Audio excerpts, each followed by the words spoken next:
That's everybody. Is that everybody? Yeah. I think so. Was there somebody in that chair down there? No, that chair was empty. That chair was empty. That's fine. Okay, if we're ready to start again, then I've got Ronan and Mark now. You came off? Right, Ronan and Barry. Sorry, that's why it's our. Barry, you can go first. Yeah, it's up to you.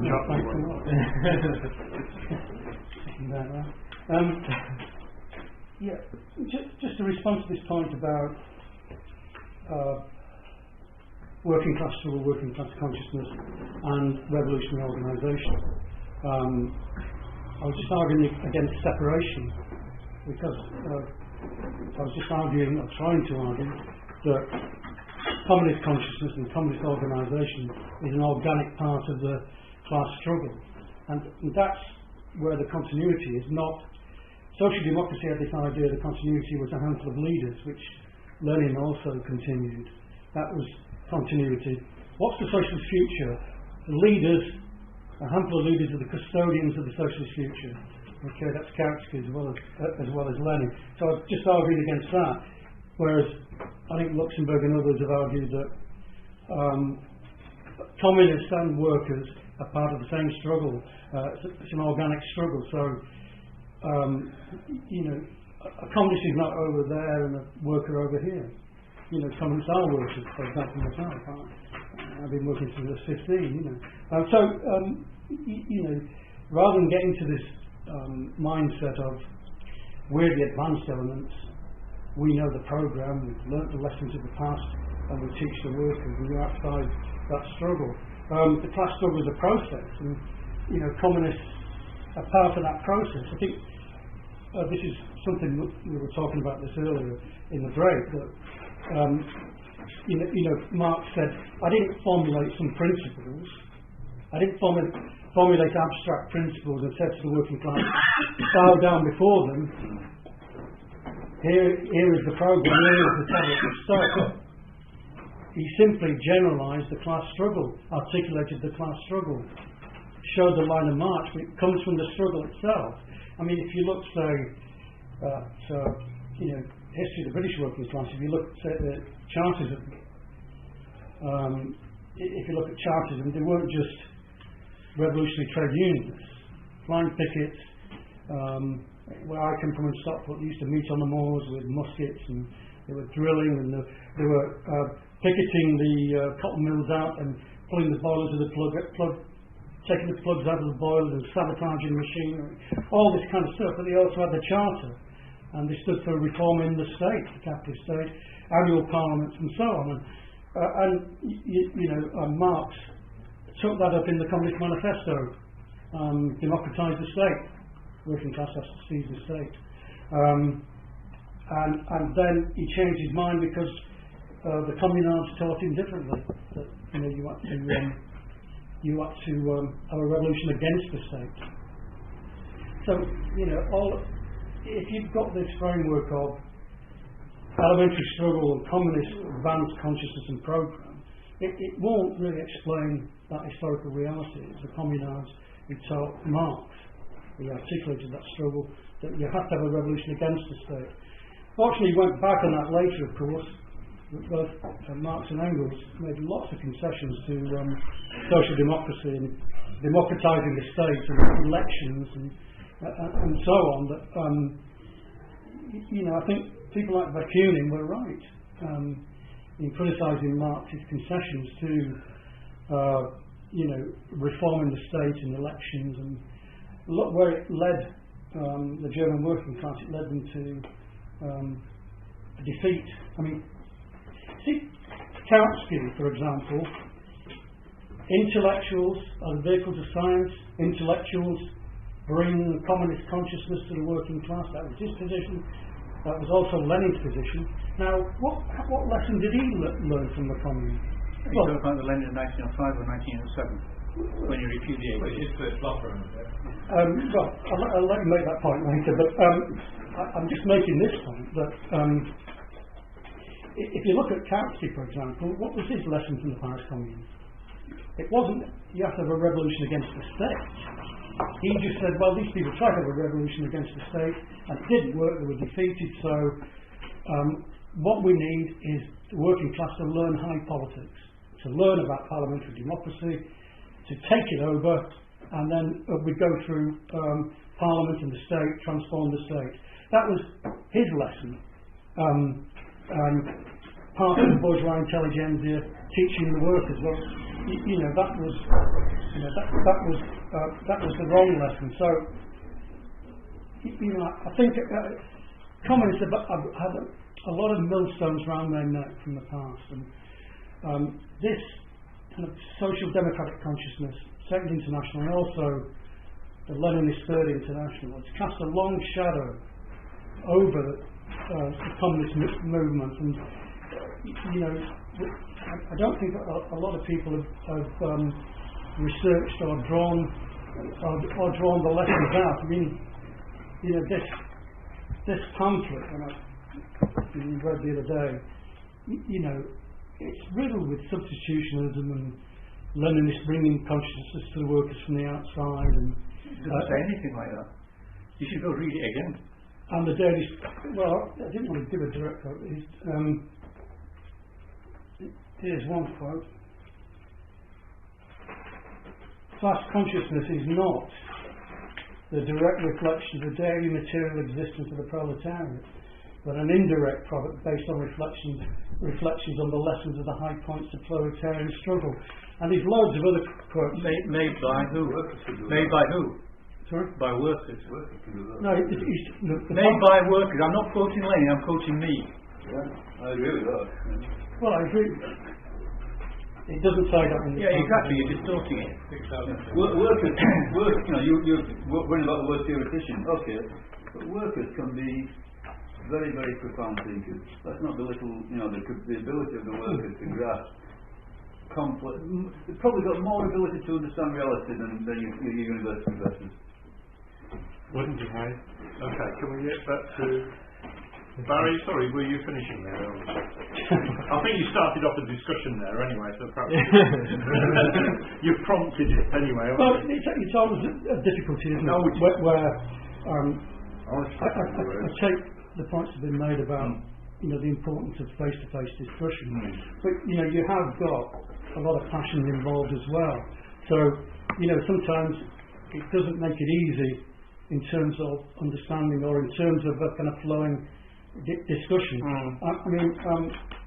And it's hard with the language, so I'll jump in there because I know I've read that, and what I find in discussing with this video is I get a much more sensible or agreeable statement coming from than I've had necessarily from just that as well. So I sympathise with what you're saying, but it's not about specific quotes, it's about I'm not going to quote any more from it because obviously people have got their own convictions, and they're going to say, well, that's a distortion, that you're quoting out of context or whatever. But I will, I know some comments don't like Facebook, but I will put on the Commune blog a critique of this pamphlet. And then it's a cold piece of writing, isn't it? It's a cold piece of writing. And then here's a flawed document. I'm not saying it's 100% wrong or CWO or totters or I'm not being insulting or anything like that. So I'll leave the point there. Okay, Roman. Follow up from there. Guess this really follows through from what we were discussing over the break. The few that must have left in the room here. I think the whole discussion that arises from this whole posing the issue, I think posing the issue of consciousness is right and wrong at the same time. And my major point against, I think, the way Steve was posing it, and you probably would re-amend how you posed it maybe in response or in the discussion, but I think that by saying that consciousness has a certain quality to which it stops at, or however, trade union consciousness, which, just to be blunt, you hold to the sort of standard Leninist. And I'm not being derogatory, I'm not trying to Leninist base people on that. just on trade union consciousness and stuff, and the division between economic and social being a quite straightforward separation, and whereas I think it's quite illusionary and mistaken, because I think the process of struggling with that is an open process. The outcome can't be anticipated. The outcome can't be anticipated in advance. And it is right to say that political and economic spheres in capitalism are separate, but it is a sort of unity in separation. The process of engaging in struggle opens up all the other aspects of social life into which we experience in this society, and then an active enclosure that the lens of consciousness imposes on it. I don't think one is helpful on empirical reality, because although people can point out to how struggles come up short of social transformation, you could easily, obviously not as many because we're still living in a capitalist society, but you could easily point out to kind of social movements which transcend what that imposes, which the theory imposes on struggle. So I think we need a far more open conception of the relationships between modes of activity, i.e. struggle, people engage in their interaction in this society, and consciousness as this sort of endpoint is more activity. As Marxism, I think was a good quote from the Gunrich, that it mirrors his quote from earlier, that communism is a real movement, but the communism is a mode of activity. It is not a set of ideas, abstract principles, or ideas. So that in these movements and struggles, this mode of activity generating relationships of solidarity and cooperation in the immediate struggle, which then opens up the possibility of far more general and social questions, poses all the questions of life, and I do think there is a role for communists inside that process, but it isn't a role. It isn't a specialist role, which is how it's often posed. I know people probably wouldn't see it nothing, but it's often how it's posed, that we have the correct ideas to which struggle is great because it allows us to bring them to it. And this kind of thing, I think the role of communists is more in terms of participating in these movements, how these processes and the ideas and stuff, they might not hold up to the realities of struggle in which people engage in. So then there is that kind of dynamic between that, which is you engage in an open way and comes to practices of how you engage in struggle.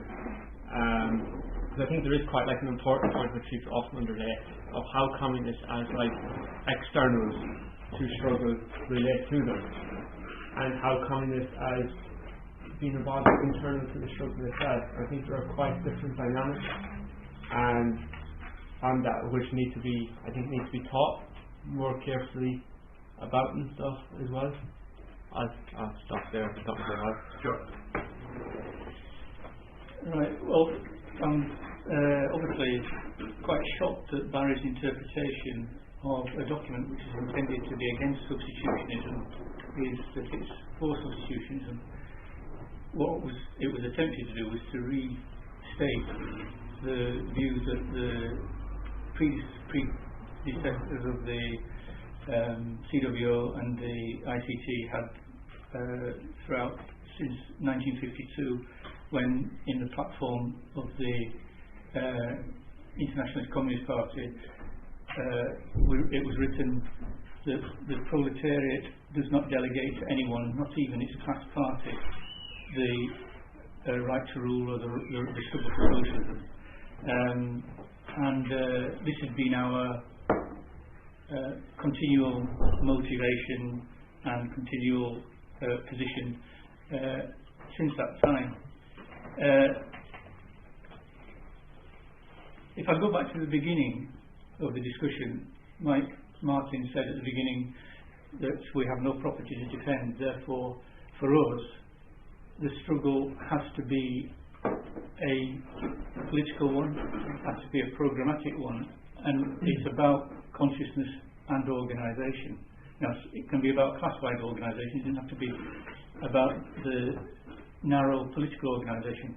But at the same time, the working class has got to give itself those instruments of liberation, and the instruments of liberation are some form of programme and some form of political organisation that will fight for its perspective in the struggles that are coming ahead.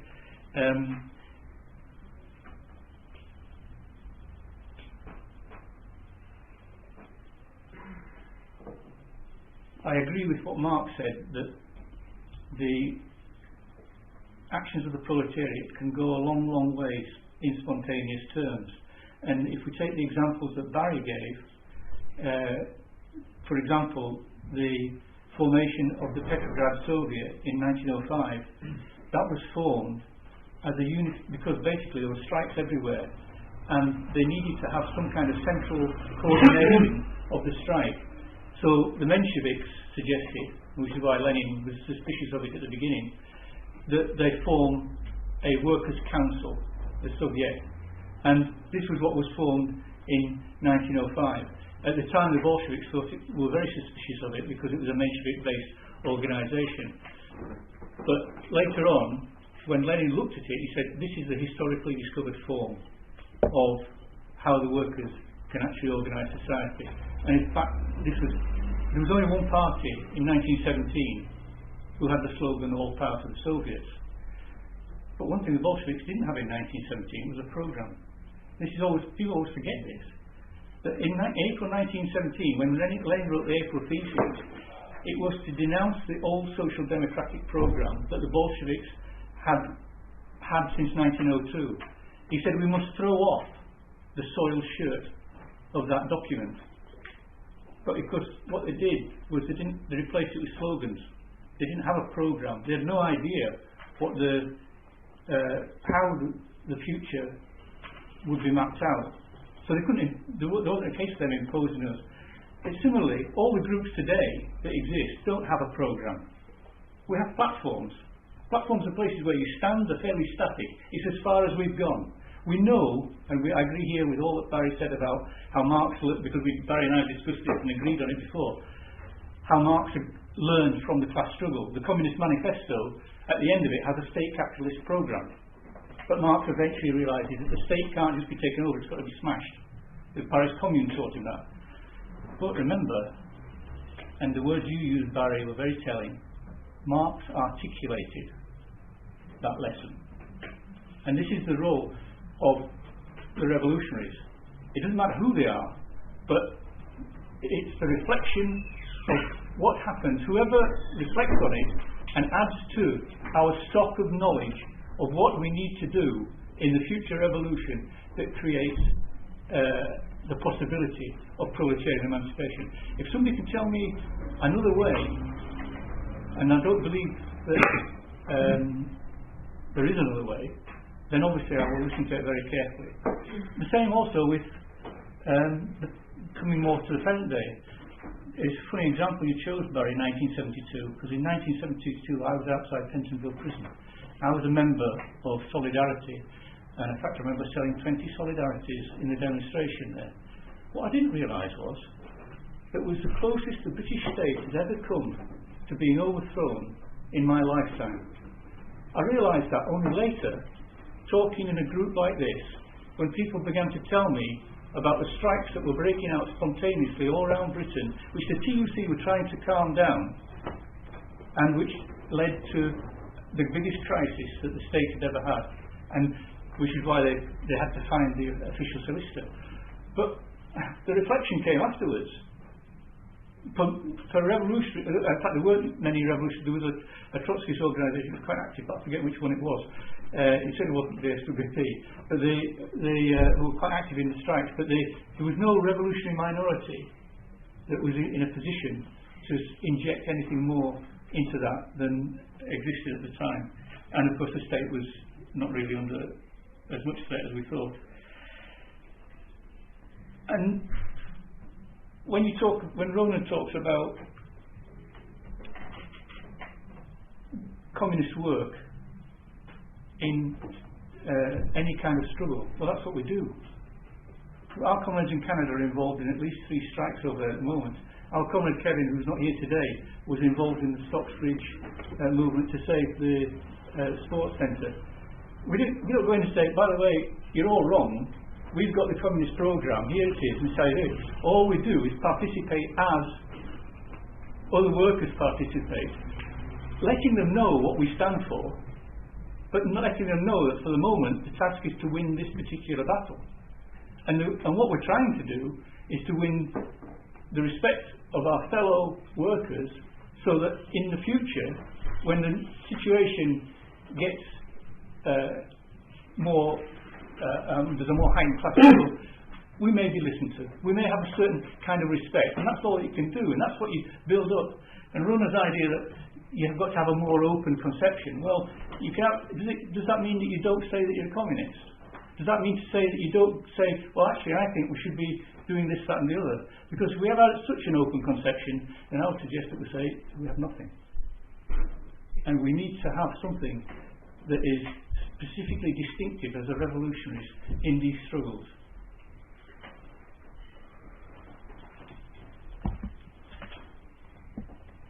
Steve, sorry, can't read your writing. Obviously, the thread growth told us in the intervention. I think everything's adjusted. That makes a change. It's a job. What do you have otherwise? What do you have otherwise? Sometimes get to them. I think that,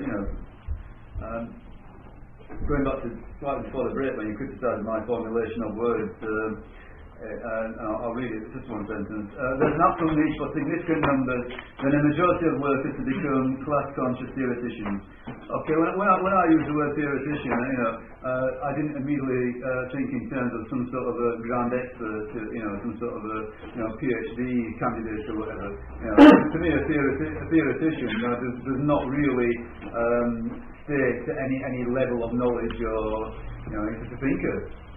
And what I'm trying to say, if you think about what I'm trying to say, is that the working class has to become aware of the issues. That it cannot simply become dependent on a minority of intellectual leaders. It cannot hold its arm up to the great Führer and say, yes, tell us what to do.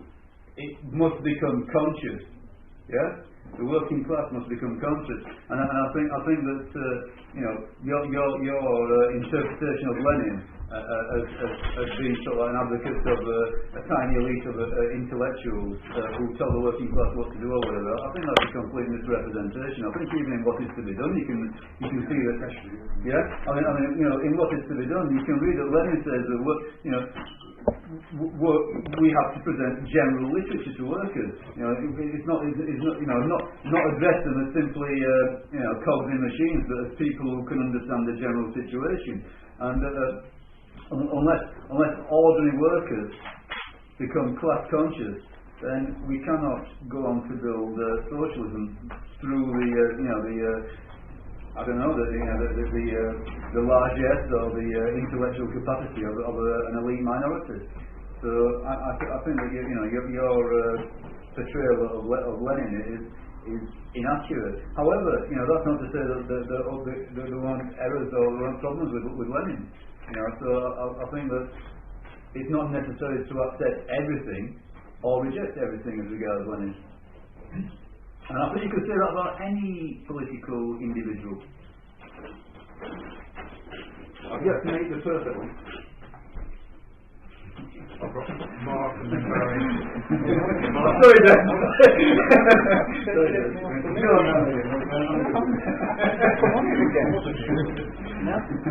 Then I've got Barry and Joyce. No. I was so lucky. Okay, here's a quote from What Is to Be Done. The spontaneous working class movement by itself is able to create and inevitably creates only trade unionism, and working class trade unionist politics is precisely working class bourgeois politics. The fact that the working class participates in the political struggle and even in the political revolution does not in itself make its politics social democratic politics. It couldn't be any clearer. The spontaneous elemental class struggle, the history of all countries shows the elementary spontaneous class struggle is bourgeois. It's trade union consciousness. Now that position is historically wrong anyway, and in this pamphlet there's a kind of that position is specifically criticised in the pamphlet. In the pamphlet, the pamphlet is very uneven, probably written by different people. No. Right, okay. Well, anyway, parts of the pamphlet do agree with that position, which is an elitist position. I mean, the history... You have to read it again, Barry. The history... I don't think I agree, so... Yeah. The history of all countries shows that the working class need trade union consciousness. In Britain... In Britain, in the 1840s, Chartism went well beyond trade union consciousness. The Russian working class in 1905 did, and in 1917 did. It created organisations that were alternative, and we still look to that kind of alternative as an inspiration for our work today. So that, what is to be done in an elitist position that was disproved in 1905 and disproved in 1917, and he never repudiated that position. He never repudiated that position. He never repudiated. Tony Cliff often used to quote something from 1905 that talks about the workers spontaneously attaining socialist consciousness, but he missed off the end of the sentence which said, but 10 years of work by social democracies infused this consciousness with Marxism and so on. So, he never repudiated it, and it was the basis of the relationship between, theoretical basis of the relationship between the Bolshevik Party following 1917 and the working class. That is to say, the dictatorship over workers. That the young Trotsky predicted as early as 1904. He talked about how the party would substitute itself for the class, and how the leader would substitute itself for the party. So, to say that the pamphlet is very uneven. You see, it's not. I don't think it's about the need for a program. It's what kind of program, what form of program, and it's not about the need for a party. It's what form of party. Now, this pamphlet again sides with Lenin against Luxemburg, and makes here's the quote from page 27. And in every way, her critique of Lenin's one step forward, two steps back is really not aimed at the Russian party at all. Now, almost certainly know, you're familiar with that document, one step forward, two steps back. It's a thoroughly ultra-centralist conception of the party, where the leadership has a monopoly of power within the party, and there's little or no democracy advocated in that pamphlet. Now, the writer says it wasn't directed at Lenin at all. Well, again, I could quote Luxemburg, but I won't subject me to it.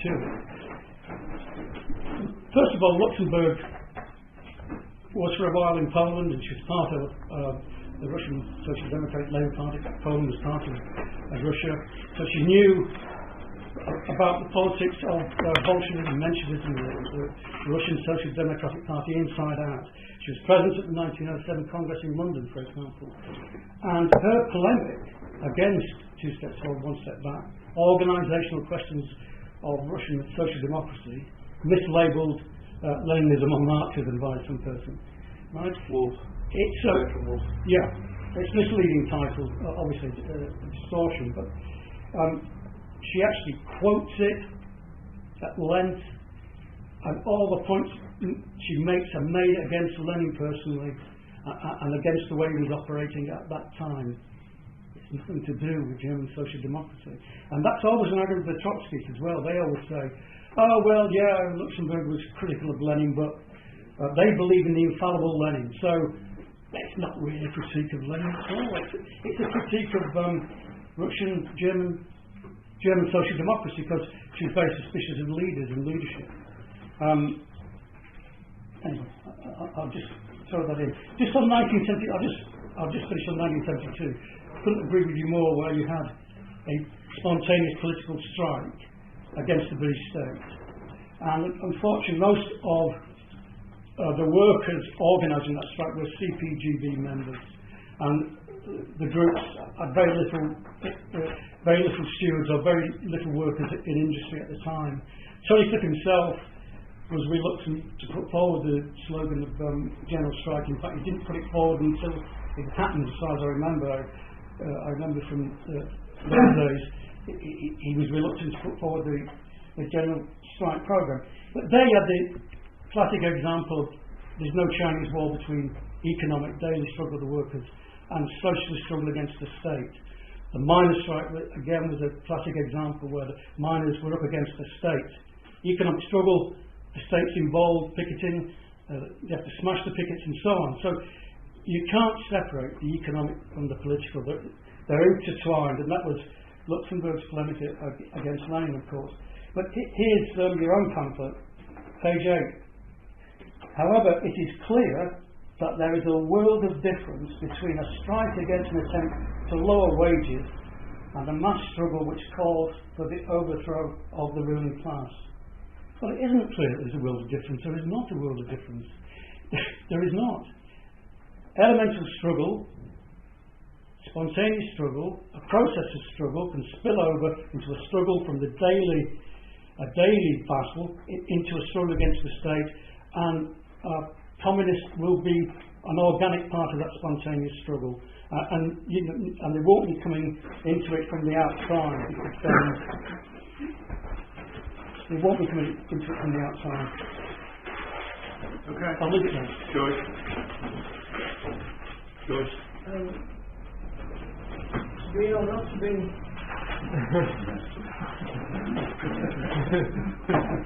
Does the working class need a revolutionary organisation, or does the revolutionary organisation need the working class in order to then go on to dominate it and become a state over it and reintroduce capitalism?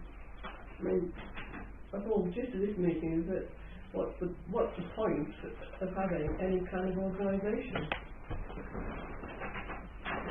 There's a lot of fundamental things about the situation we're in. One is the almost complete absence of the working class as self-conscious, as a class that recognises itself. And this is one of the tragedies of our time. And to try and resolve that situation by saying, oh well, the movement itself will create a new situation, and from that, out of that, will grow the revolutionary struggle. So we've got to go right back to basics about what the working class. Why are we focusing on the working class? The working class is bothered about it, as quite a few people have said. Wait, is it also for grabs that the working class is the active or the possible active agent of revolution, of the overthrow of capitalism? I mean, why is that? I mean, I think we have to face up to certain things. The working class it's labour, and in the 19th century, I've been rereading some things from early Marx. In the 19th century, speaks like Ernest Jones recognised that labour was a source of value and capitalist profit. It was increasingly easy for the working class to recognise themselves as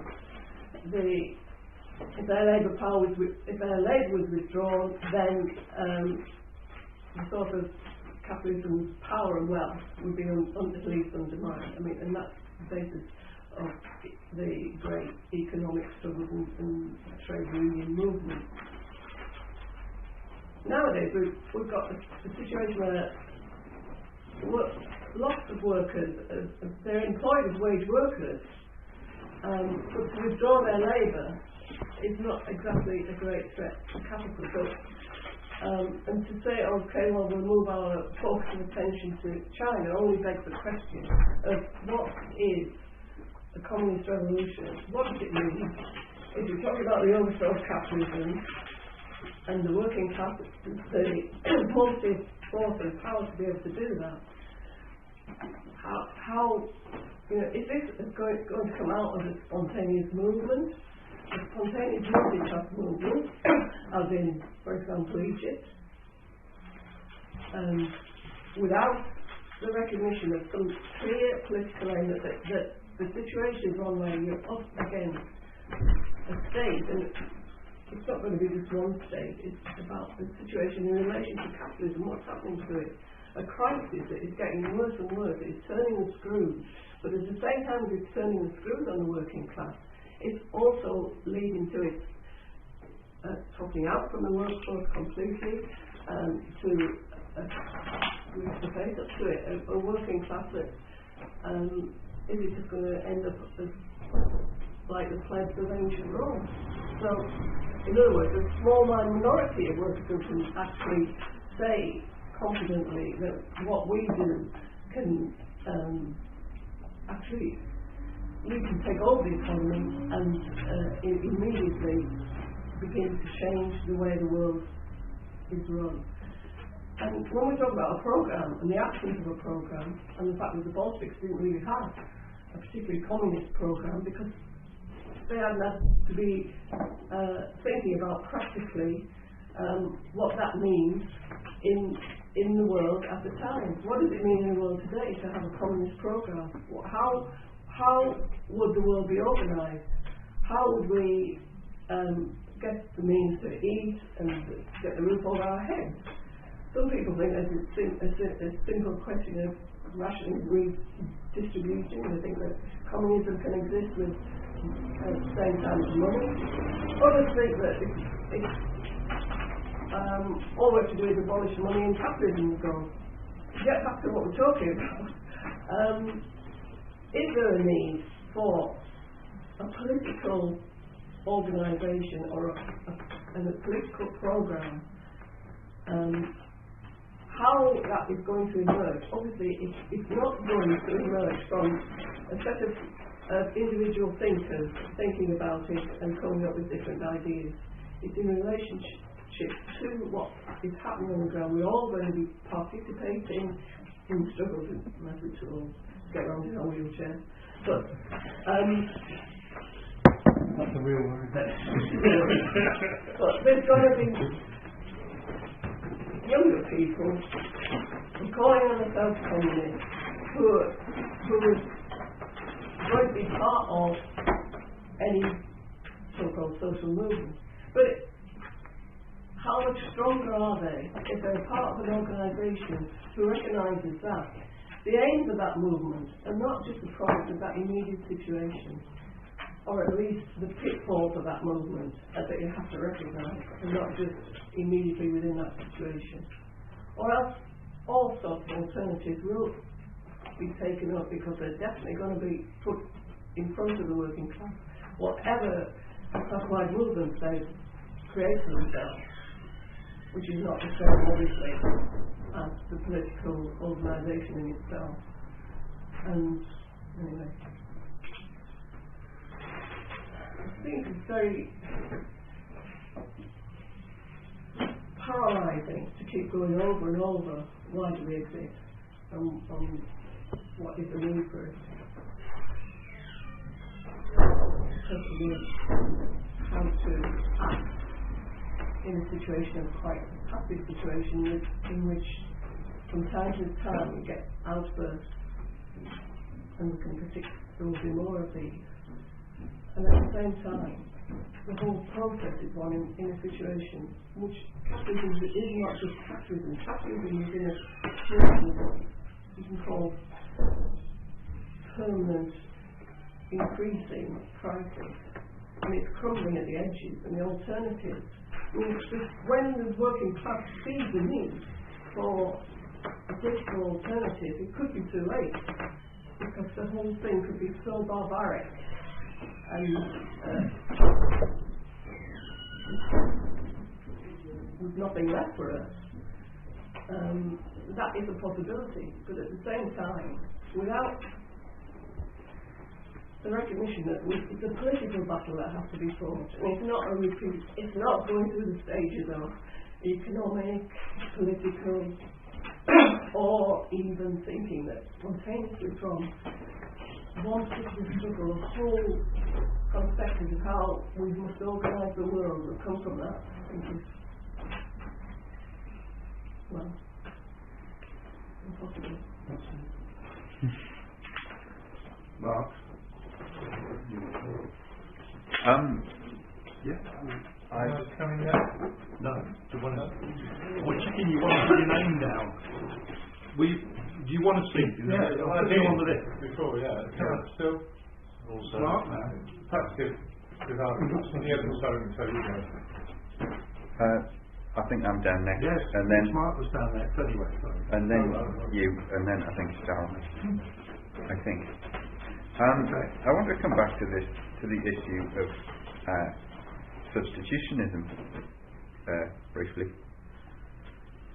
I'm not quite sure what the perspective would be if Lenin wasn't a substitutionist. If Lenin is a substitutionist, but if he weren't, what would have been different? I can't imagine that the failure of the German Revolution was the fault of Lenin's substitutionism. I can't imagine that the defeat of the world revolutionary wave was the fault of Lenin's substitutionism. So I can't really see. I can't imagine that socialism would have been built in Russia, isolated at the end of the revolution either. So I find it difficult to see what the difference is in a way. I mean, It could be quite good. it could have been quite good capitalism, The one thing is, and not nasty being capitalism. lumbered is being fucking communism being lumbered with what emerged in the Soviet Union. Yes, You know, even if yes, I private agree. capitalism I had agree. developed in some other way, at least we would have been jumped to that load of crap. I agree So that can't all Stalinism, be that, what we think of as Stalinism as the state capitalist dictatorship would not be called communism. It was Lenin who said state capitalism is the road to socialism. I know. And all you know, In reply to a left communist. Taylorism, one-man management, the standing army. That was all Lenin. I know. And that wasn't to do with the Civil War or the backwardness of anything or... That was... But the point I'm trying to get to is that the focus on the organisational practices of the Bolsheviks are. This is what I was trying to get at the very, very beginning when I was saying that I can't relate the way the questions work with each other. I can't find the relationship between the question of the organisational failures of the Bolsheviks and the end of the world revolution, because however the Bolsheviks were organised, it wasn't the failure of the Bolsheviks to achieve the perfect form of organisation, or indeed the existence of the Bolsheviks as an organisation that caused the failure of the world revolution. The world revolution ended because capitalism was able to organise successfully against it. The world revolution was defeated, I would argue, primarily in Germany. The world revolution died in Berlin. So if you're going to say that anyone is guilty of a failure of organisation, is it not Luxembourg and Liebknecht and Pannekoek and Röhle and Karl Korsch and the others in Germany who failed to either be the correct revolutionary leadership or not be a revolutionary leadership at all, rather than what Lenin and Trotsky did wrong. And I'm happy to say that obviously not happy about it. I'm quite prepared to say that I think that Lenin and Trotsky did a lot of things wrong, but they didn't crush the world revolution. They didn't fail to be the revolutionary leadership that they didn't fail to be part of the revolutionary organisation that the working class needed. The failure of the world revolution is not the failure of the Russian Revolution, because the Russian Revolution is only a part of the world revolutionary wave. And to an extent, as much as it could, the revolution succeeded in Russia. It failed elsewhere. It degenerated immediately because it failed elsewhere in Russia, but the Russian Revolution went as far as, more or less as far as it could, I would argue, given the lack of the successes of the revolution elsewhere. I'll go around and then Darryl, then Mike. Darryl can go first, you can as well. Go. I was struck by the word paralysing used before, actually. That was one that made me sort of make a contribution and struggled and agonised over making a contribution, because it seems to me to be the only analogy I can think of is and I do like the discussion, but it reminds me of like a horse race where people are arguing over which horse is going to run the fastest. You can look at the form and the history and all that, but without actually having the horses run, you're not going to see which is the fastest, and that's what I would kind of warn people about, in that people come to this kind of meeting with answers or partial answers, and it almost feels like some people would trying to turn answers into questions, and it seems to me to be a kind of regressive, possibly a regressive step. The characterisation of the SPGB typically, not necessarily from this meeting, but it's typically that it regards itself as having the only answer. Yes, I would argue the SPGB has put forward what can only ever be a partial answer. We'd say that the Bolshevik horse is out of the race. We'd say that we can outrun that. And to sort of try and dismiss the characterisation of mere propagandists, we'll go with whatever works. And we think the strategy that we put forward works, and we're prepared to sort of see where the past struggle takes us. Roland, did you want to? Yeah, I think there's. I won't indulge in SPGB stuff now. 2 points I wanted to go to was job creation of me, and someone called Larry said on Lenin, which is really really arcane, but people seem to like it, so I'll go there. That I don't think it is as, and I'm no fan of Lenin either, I don't think it is as simple as Barry said. You give a kind of accurate portrayal, I think, from history I've read on 1905, but Jackson projection too, that there is nice clarification of flip-flop characterization, I think is true too. He goes in various directions and I think it's quite relatable to kind of the situation of the working class in Russia, but particularly on the qualities of trade unionism.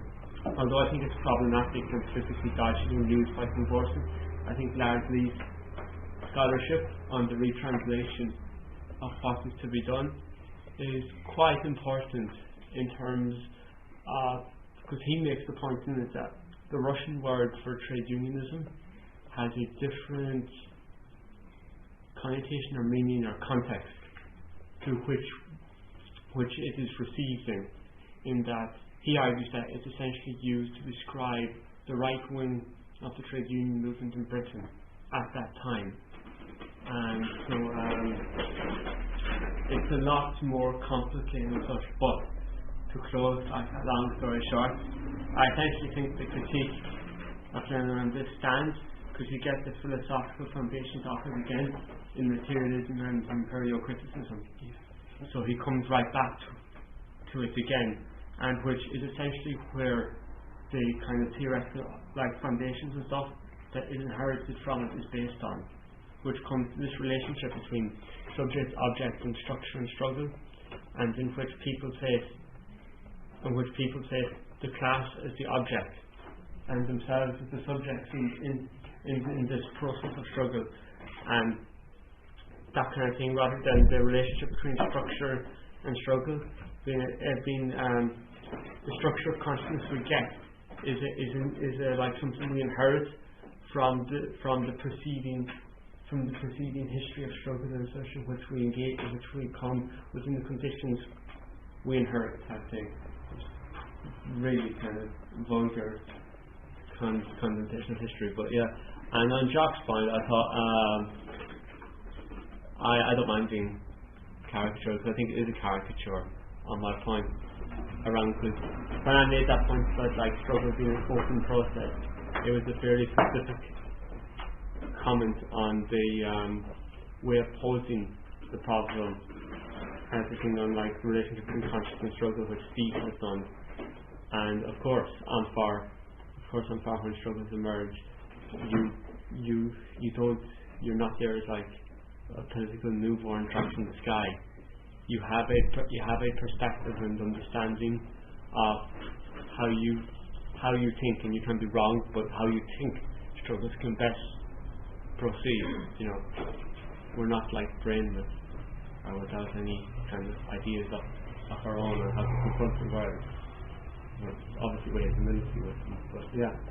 And I thought the most interesting contribution today is actually Joyce's on the kind of situation we face today. I think that's the missing context for these discussions, because often when you come with discussing these needs, you get an idea that it's all about these forms and stuff, and it's just about getting the correct understanding of the history and stuff often, but the context in which we're in is I think quite important, because I think even discussions on unions and stuff I think is quite misplaced today, when the majority of people who work either 0 hours contracts and stuff, it's a bit kind of alienating. There's a lot of people I live with and stuff, they don't but it's not that they don't or like unions, it's just irrelevant, because they never even encounter them, and stuff like this, and just this whole structures and patterns of kind of experience capitalism are different, and that's my whole point. The forms and struggles that will emerge from them need to be analysed in their own trajectories and stuff, and how to be able to best understand these and how the process of struggle in this period will unfold. I've got Mike and Steve and okay. Right. I just think, I'll just say what I think. I'm not very true for this really, but I've always viewed both class consciousness and communist consciousness, one emerging into the other at some point, being a practical thing. So, in other words, a practical class consciousness and a practical communism.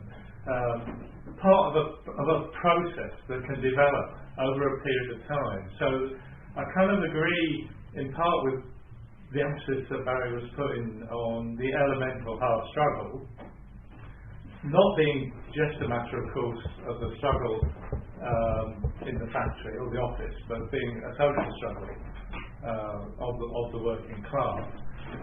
The only issue is, of course, that potential for class conscious, a practical class consciousness or practical communism to emerge out of the elemental struggle is very much dependent on the this is all a bit abstract, but the objective circumstances in which that struggle takes place. I know that's sort of splitting it up a bit abstractly, but the potential that comes out of a crisis of capitalism on a global scale, which is essentially economic in its origins, but has social parameters, is the only objective circumstances under which the elemental struggle can potentially emerge or generate or develop into something else.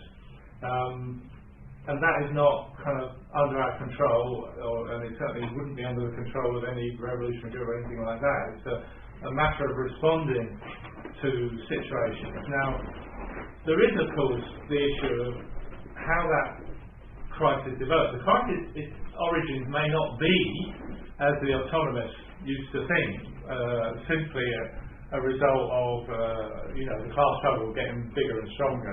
So the crisis is purely a response to class struggle.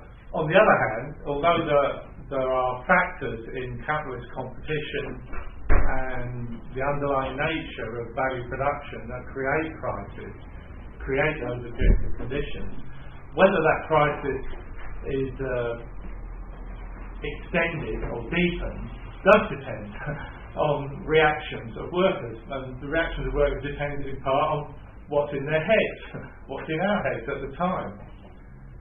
So then it comes to, in part, to what role can revolutionary, pro-revolutionaries, I like to say, people hate that, but I love it, minorities can play. And I do stress, however, because I've already dealt with that side of the discussion, minorities in the plural. Because I just think that it's always going to be minorities in the plural. Even if minorities in situations of highest and class struggle come together and centralise, in one or two organisations, then struggle on that level is going to generate other minorities as well. So you never quite ever, and I can't envisage quite ever, get into a situation of the classic revolutionary party representing the world's working class. Just seems a nonsense to me, and that's what I kind of put that point of view forward. But just the other thing, though, in relation to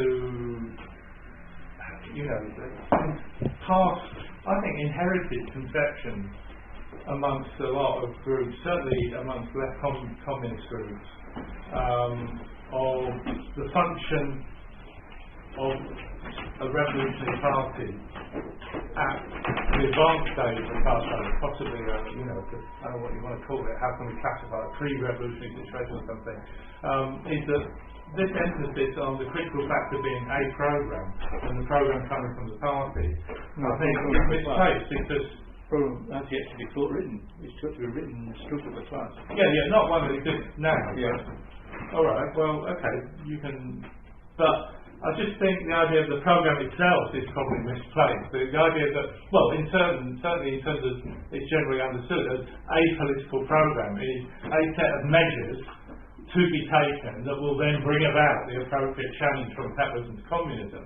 Because if you envisage communism in the kind of the consciousness side of it being a practical thing that emerges out of physical changes made in the course of the struggle, then what you're talking about, and I know it's a trendy phrase, but what you're talking about is a process of communalisation. It's a process that has a political aspect, but is essentially a process of people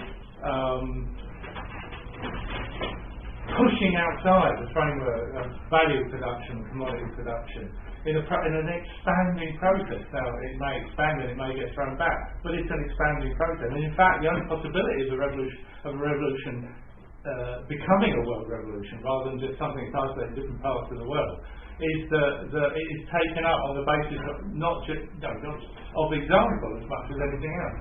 So a process. So it's not, in that sense, it's not about people theoretically kind of grasping a programme that's been thrashed about between different political groups or whatever and then accepted. It's something that comes out of that kind of situation. There's just one additional point that relates to that, though. Because right at the beginning I was saying, well, capitalism is not what it was, and the economic situation is not what it was, the class is not what it was. Politics, everything changed. We're dealing with a different animal to what was experienced in the past. And part of that is what Joyce mentioned in a way, that it's not true of the whole world, of course. we have to still remember, as I think you pointed out, that this characterisation of a kind of non-productive, an unemployed or semi-employed working class that we experience in large parts of the West, and certainly of a large non-productive sector of the working class. In other words, a whole lot of people that basically produce nothing of any use. Nothing. There's nothing to take over because it's all crap. It doesn't produce anything. But with that goes the concept that you refer to, and it is that concept that was of the previous era, of this, take over the economy. Well, we don't want to take over the economy, we want to get rid of the economy. But there is potential in people's changed circumstances to have an idea of that. In other words, that what people need to do is create something new because there's nothing to take over. It's not worth it, and we aren't a class that is there capable of taking something over. What's there is not taken overable to a large extent, but not everywhere. The world is now, we may have world capitalism, it may be global, but it's not an even development. So even now, there are different situations which we face and different ways in which the class struggle, class consciousness, may arise and develop in slightly different ways, and also, just to the last point, with a different language. Because as much as I don't like it, when we say, well, we've got all these ideas about communism and so on, and we've got this long history of theoretical development and so on. We use a whole language that most people don't use. So I don't actually imagine when people develop, that they're necessarily, they're not going to take on our politics. People may generate politics. I mean, even now, there's a lot of. I went to some meetings, and I know, we can criticise it, but all this concept of the commons and so on, right? Now, I know it's used by various leftists and all that, and they've got their particular axe to grind around it. But what struck me about it was that it did resonate with some people because it had a link that didn't say communism like they used to have in Russia, or socialism like the Labour Party used to have, or natural, you know what I mean? It was a different language. And I went to one meeting where some guy was expounding this, and of course, we were all sitting there. It was a little meeting, so we were all sitting there, like anarchists and communists and various people. And then he said, but isn't that anarchist communism, or isn't it libertarian, or isn't it some kind of communism? He said, well, you might see it that way. But it's a whole different language. So I think that's the other side of it, is not to mistake, emerging ideas because they use a different language, because it's what practically emerges out of it that's really important. Now, our role, the thing is, it's developing the elemental class struggle.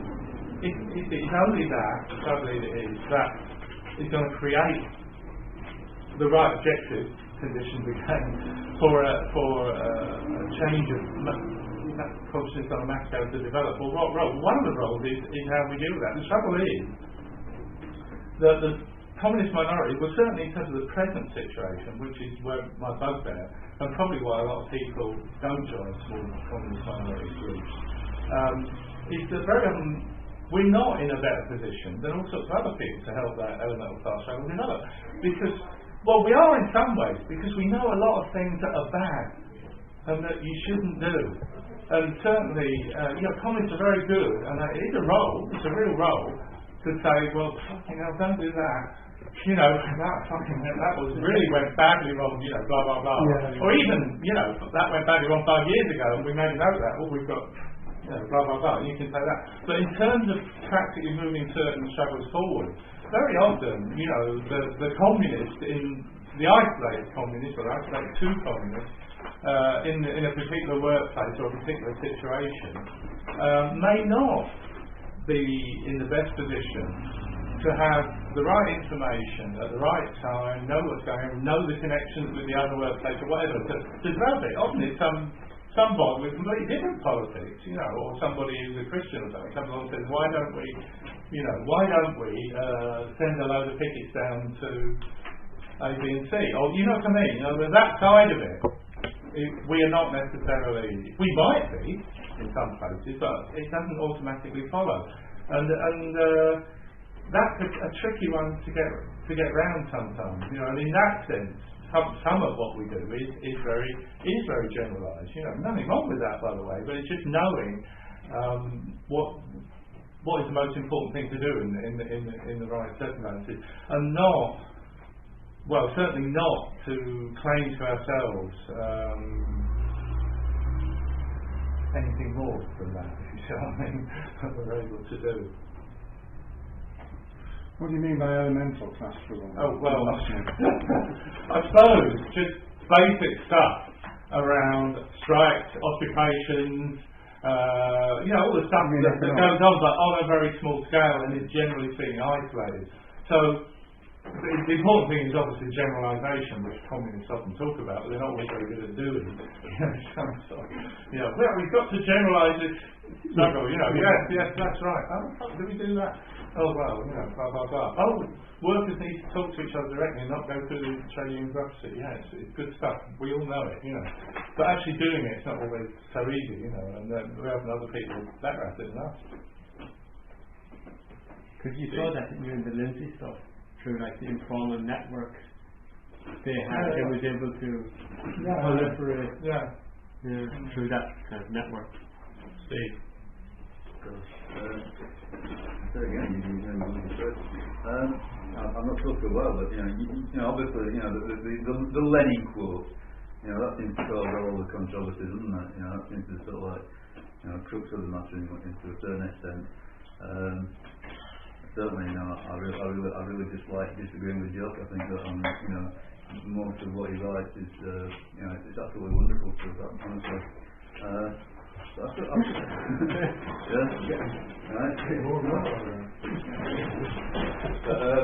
I'm still going to say that I don't disagree with the Lenin quote, and I think maybe hopefully Ronan's going to sort of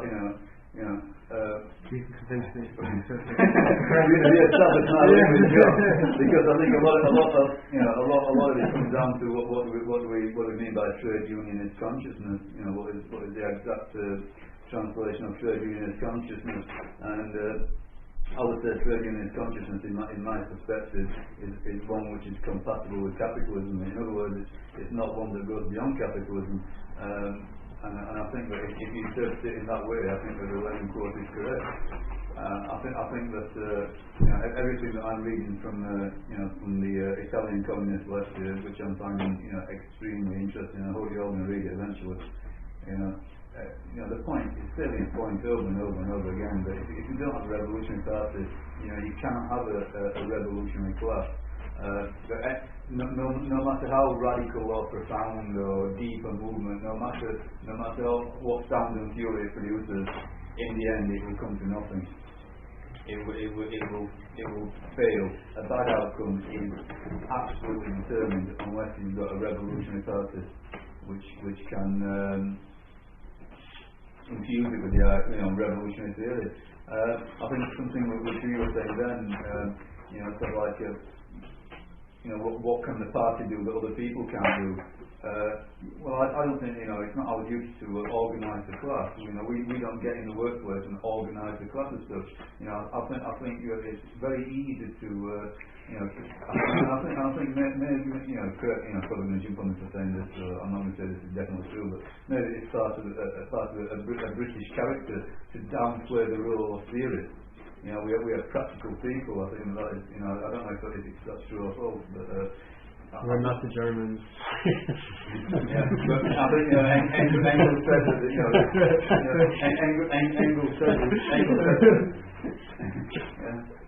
the proletariat are the inheritors of the German class. So you might think, was that all we got?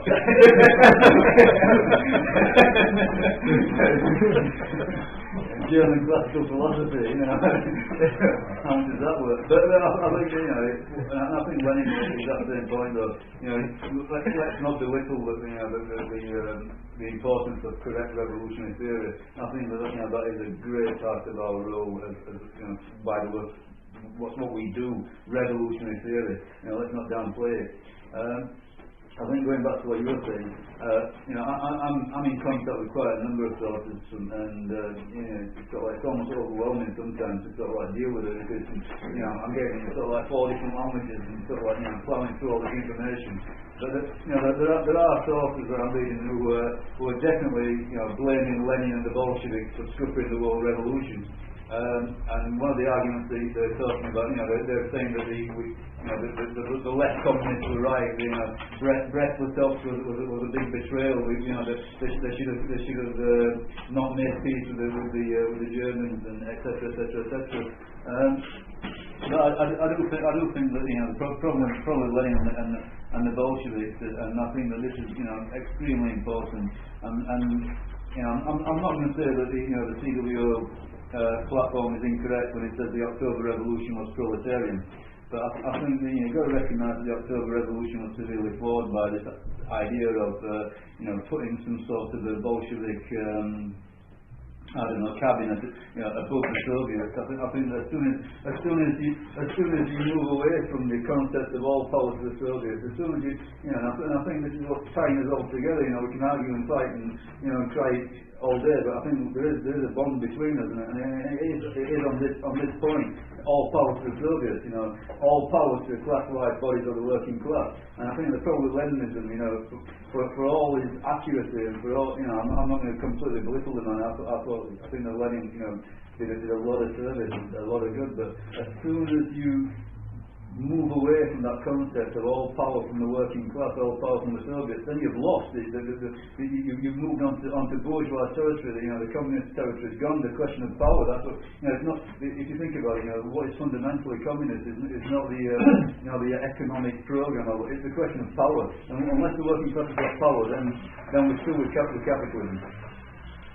So I think that in one sense, Lenin did scupper the world revolution. Not Lenin on his own, obviously, but the thought that he defended of some sort of elitist organ above the working class, which was not entirely accountable to the working class. I think that is now a real obstacle and a problem for the world revolution today. Very, very few people understand very, very few people interpret the word communism as we do, as the rule of the working class. The vast majority of people there, when you say the word communism, they envisage immediately the dictatorship of an elite.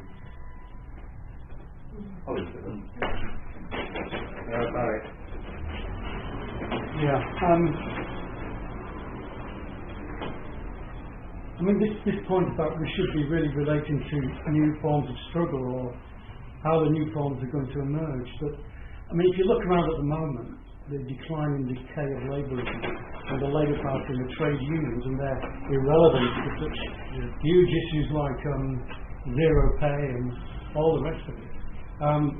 Really, communists should be thriving. Given that decline, huge decline in commitment and support for the Labour Party and the trade unions. We should be in a big theatre somewhere with hundreds of people, but we're not. So it does give us pause for thought, really, about what we're doing and how we relate to the class. Personally, I'd rather not talk about Lenin, but you were talking about the Bolshevik horse is out of the race. Well, I agree with you. I agree with you. The Bolshevik horse is out of the race, and unfortunately, the horse is still in the revolutionary stable. This document is still in the room, and it's got, it's got Leninist influence, and some of the contributions today have got a Bolshevik influence behind, or Bolshevik inspiration behind the comments. So, unfortunately, as a communist, I can't simply concentrate on what new forms of struggle are emerging or how we relate to the working class, because I've got to relate to comrades as well. So, so the Bolshevik horse is still there. It is true that a lot of these translations of Lenin are dodgy. In fact, the entire collected works has been edited. It's all been edited. And I'm not just talking about Stalinism. It's been edited. So, in terms of scholarship, you can't trust a lot of it. But if you look at something like Lars T. Lee, he's retranslated it. I can tell you now, the essence is still there. The points I made about Bolshevism's relationship to the working class, it's still there. You've got a slightly more nuanced meaning, but it's still there, about the separation between working class struggle, daily struggle, and the advanced communist vanguard. It's still there despite the nuances. Steve is absolutely right. Probably the first time I've ever agreed with Steve, but he's absolutely right. The Bolsheviks, I mean, this like statement that the Bolsheviks didn't kill the International Revolution. Well, they certainly crushed the Russian Revolution with their state building. They crushed it. Taylorism, one-man management, a standing army. Like Trotsky said in 1918, the masses have to learn that they have to obey instructions from above. As early as 1918, Lenin said the International Revolution is a fairy tale. That's what he said at one of the conferences.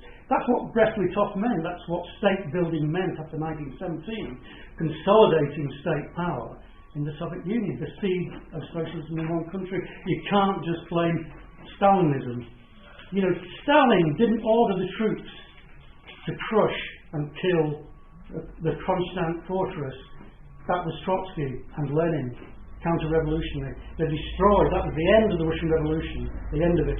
They did it, not Stalin, not objective circumstances. They destroyed that Kronstadt rebellion that was linked to a struggle in the factories in 1920 and 1921. The workers were arrested and shot when they protested. Of course, they were dismissed in an elitist way as economists, as deproletized workers, not really workers. The working class has been decimated anyway. And modern research has shown the working class was still there and still organising, except they were anti-Bolshevik. But they were crushed and put down. Brest-Litovsk, certainly, socialism in one country, consolidate, don't gamble on the International Revolution. In 1917, Lenin said, we're going to gamble on the International Revolution. Kamenev and Zinoviev and Stalin, his close lieutenants, said, oh, no, we can't do that. Lenin got his way, but in 1918, Stalin, Kamenev and Zinoviev were back on board. Brest-Litovsk, back on board, consolidate everything in the Soviet Union. Socialism in one country, I would certainly, certainly the seeds of it.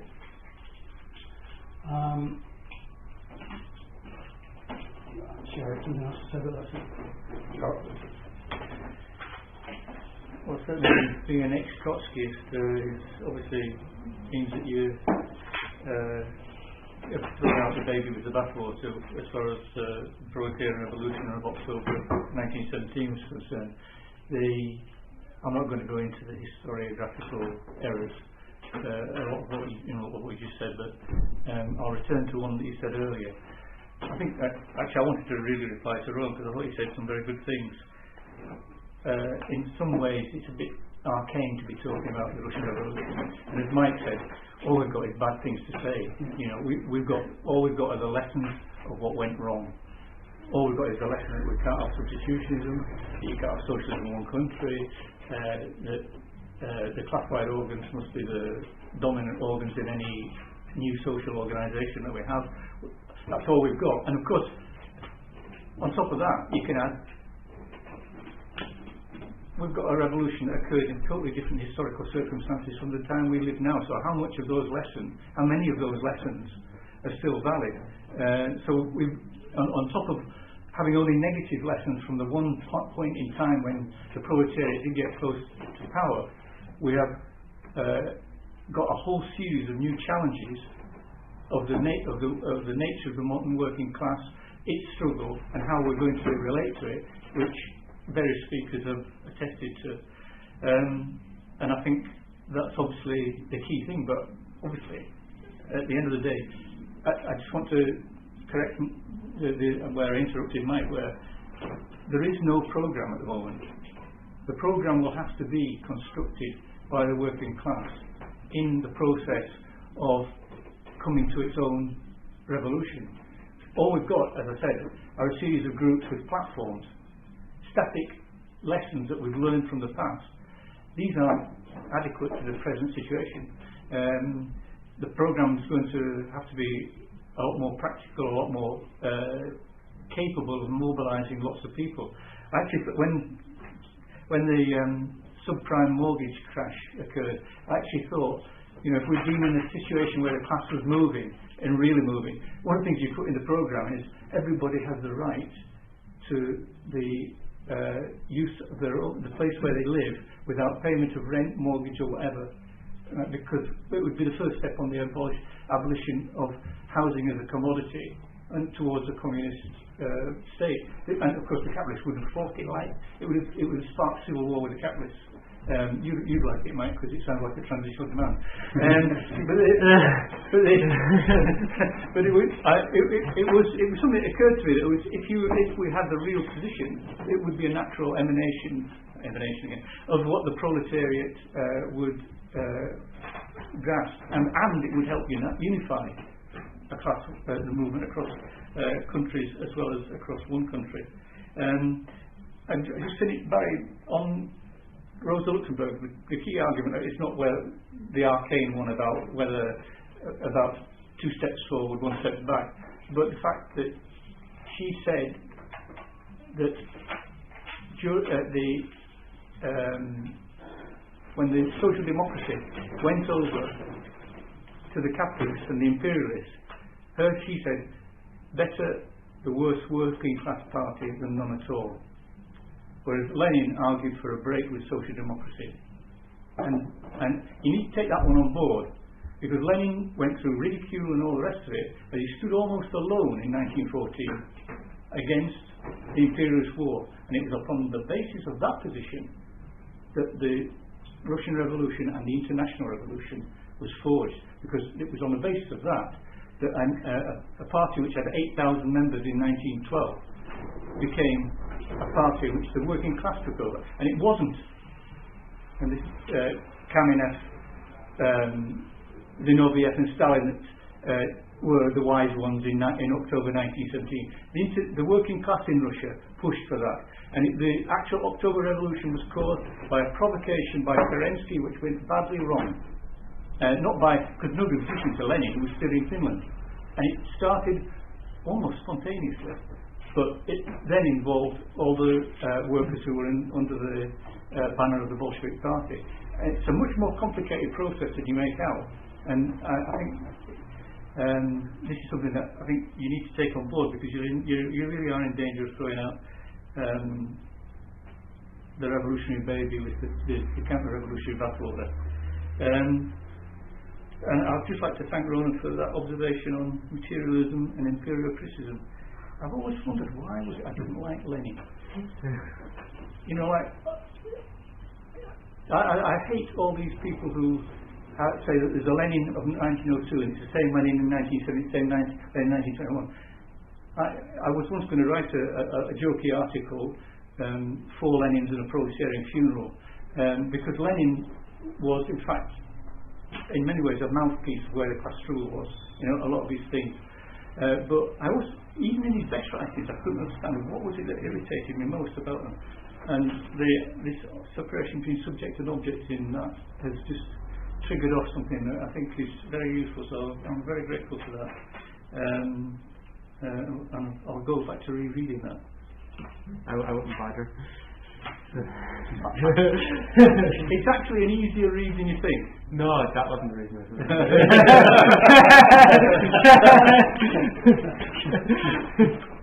I'll never get those hours right.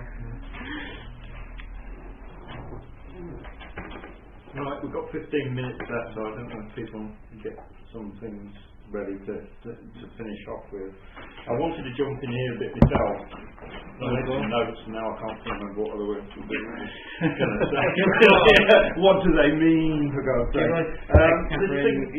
The thing about Russia is a difficult one, again because people have got different opinions and they put strong things and it makes sense. But yes, okay, it was maybe there are negative lessons that we learned from the Russian Revolution. But I think the basic thing for me is that it actually took place. I mean, it's a really important thing. There are very few examples of working class movements actually reaching such heights. And whatever you see as particular roles of parties, revolutionaries, or whatever, and class consciousness in that, they are examples of what's there, and they're the sort of things that keep us going. And I think that's really important to remember. And then you go on from there and talk about the revolutionary minority that was there, and of course it wasn't perfect, of course they weren't right about everything, and of course we're disagreeing about what we think they did right and what they did wrong. There are going to be different viewpoints in that, and some people are going to be very much more upset by certain events. But they were clearly there in tune with the working class and moving with the working class. And yes, they might have had specific, let's just assume there are specific problems about organisation and relationship to power of the party that existed within the Bolsheviks, but it was still a party that was a working class party and in tune with the events that were going on. I think those particular viewpoints will have contributed to its downfall and contributed towards the growth of Stalinism, if we want to put it that way. But the problem then is, at what point do you say making an error is fatal? If it's a working class party, it's in there, it's trying to do the right thing, it's making errors, and at some point they accumulate and go too far. But you can't start that with the very first error, the very first thing. You've got to recognise the process that is taking place. And perhaps recognise and try and avoid it next time round. I think that's surely the biggest lesson. Not that you can write off Lenin or the Bolsheviks, whatever, absolutely. But that you try and learn what you should be doing next time or what you shouldn't be doing next time. And that seems to be really important to approach that rather than throwing everything out anyway. So, yeah, I've got disagreements are normal down there. I can't remember what I was saying about that, but disagreements are normal. That's part of this process. It seems to me that's part of a process of being human, yes, but of also being a militant. We don't come into this with exactly the same understanding, exactly the same history, blah, blah, blah. We come in and we're trying to understand what is going on in the world, and we sit down and we have a different perspective. It doesn't matter in some ways whether we totally convince each other, but the point is we're working together in that general tendency, in that general direction, and can then contribute to a revolutionary process out of that. That's where we're going. So disagreements in there, fine, it's got to happen.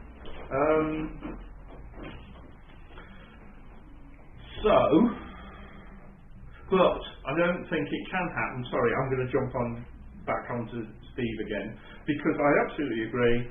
You've got the starting point is all part of the Soviets. That sort of says everything about the relationship of the party. Oh no, it doesn't say everything. It says an awful lot about the relationship of the party, individual movements, to the class as a whole. But I think that I find that in total contradiction to the idea that the working class can only come to a trade union mentality or a trade union consciousness, because it's bourgeois. You actually said it was bourgeois as well. So the working class itself can't escape a bourgeois mentality unless we persuade them all. No, I don't think that's going to happen. We've been persuaded. How did that happen? You know, it's part of the movement of society. But I really object to the idea that it's just a trade union consciousness and we're somehow much more. I think it's about discussion. It's about propagandistic. Sorry, we are propagandistic as well. That's part of what we are. We all are. But I see the discussion as a really important process of clarification so that we can contribute, so that we can say something to the class that is more than just saying capitalism in fact, you know, it's what's going on now. Anyway, if it weren't for Marx, possibly it wouldn't be sitting here. I'm not saying absolutely not, because someone else would have probably somebody else would have come up with it. Absolutely. Yeah, absolutely. So we've got about 10 minutes, so if anybody wants to bring final anybody want to make any final points? I think you'll do very well. No, I think that was a good. Well, How did I do that? Okay then. And if we're going to a pub, we ought to decide that rather than think about it for ages. We're in a pub. We're in a pub. Sorry, Emil. Yeah. See, I'm confused now. I think my last trim was around 8:30. There's one literally 10 minutes walk down that way. Alright, But I'm going to go up that way first to check machines. sounds great, yeah.